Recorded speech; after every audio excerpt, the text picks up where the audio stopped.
And then we're going to do, remember the second task we had in that first steps overview where we start was to define a top level policy. So this is really how we do all the documentation. First, we get some background information. And do you have a top level security policy? I'm going to say no. Yes, we'd like to see a suggestion. Okay, so here's some prompts and an example answer. And so if I want to use this answer, I just copy it over here by clicking here, and then I go save. And then we get to the scope that we just talked about. Okay, here's an example. I'm going to copy this. And then if I want to change something, I just put my own answer here. I can, of course, delete, and I can do a lot of stuff in here. And then we continue in this way with some text. And the good thing is that we have designed these example texts. So in most cases, you can reuse like 90% or even the whole thing in some cases. So that makes it really fast and easy to create your policies. And here's some security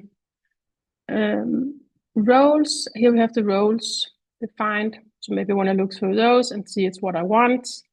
Maybe I don't have this one. Okay. And now we come to a really exciting part. Because here I can, so all the previous is text, which is great for context and for humans reading what is the idea here. But when it comes to security, it really comes down to what are the things we're doing, like what are the habits we have, the behaviors, and what are the things we're doing on a recurrent basis, and of course, the technical implementations that we've put in place.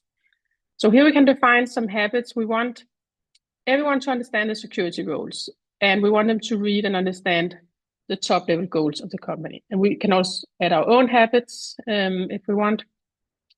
And these are things we can then later measure for the whole organization. Are we actually following these habits, or are there some places where we have problems or opportunities? And if we have something special for the technical people, we can add it here.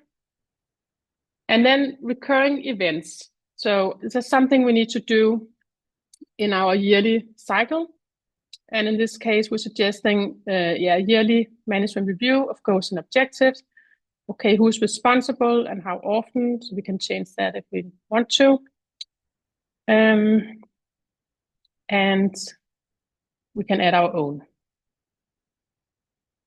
And if we noticed while defining this policy that, okay, there's some things here we want to do, but we're not doing them yet, we can also add some one-time tasks, and they will show up in a place where we can find them again over in the dashboard.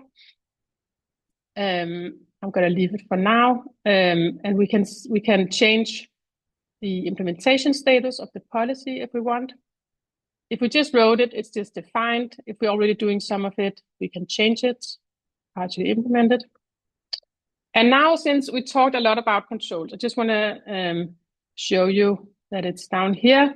But otherwise, this is typically for more advanced users. So I wouldn't go into the details of this just now, but just know that this is how we hook the policies up to all the requirements of the standards. And here we have both the ISO standard and the DCL in one policy. So that's the smart part about this. One policy, two standards. Okay. And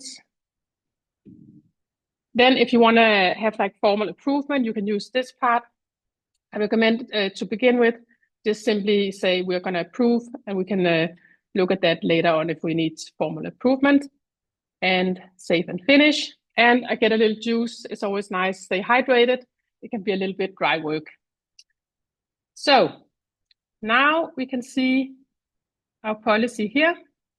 This is the new policy we just created. So here's all the text that we wrote. And here we have the habits and the security roles that we can keep track of, and implementation status, and all the controls. So everything is here, and we can of course download it as a Word document, so we can send it to someone. And then I want to show you over here, we have the requirements. So this is the ISO standard, and here are all those many controls where some of them might be not applicable.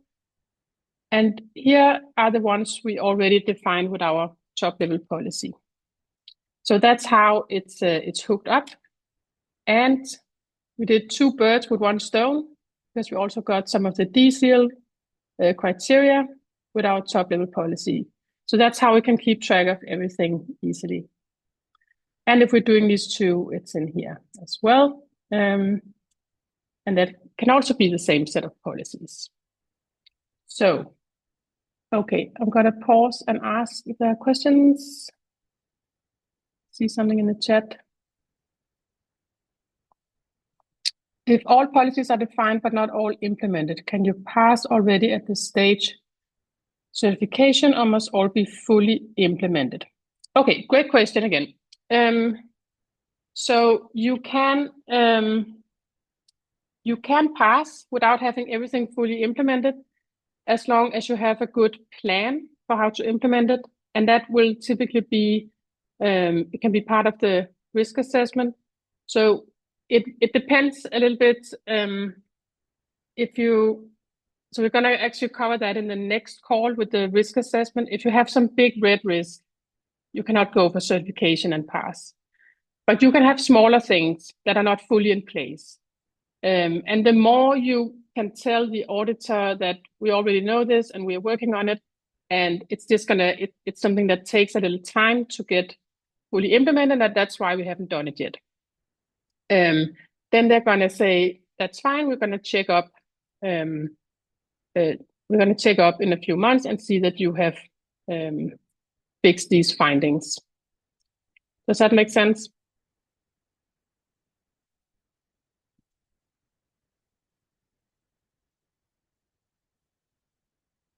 So basically, if you don't tell the auditor, if you don't show the plan and show this is what we're working on and it's coming, then they're going to mark it as a finding. But if you have it yourself first, then it's not a finding.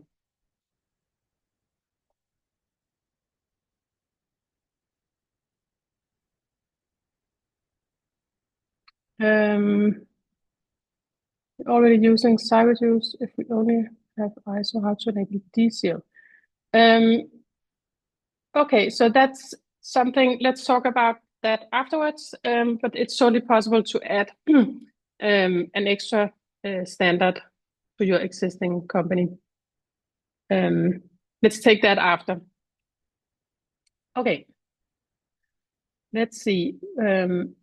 What else did I also wanted to show that in the security organization, you can, of course, you can change the names of the roles and you can add your own roles.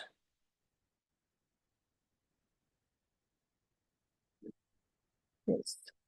We have a lot of other features that I'm not going to go into today. We'll cover that in the next calls. But let me just get back to, oh, I see we have something in the chat.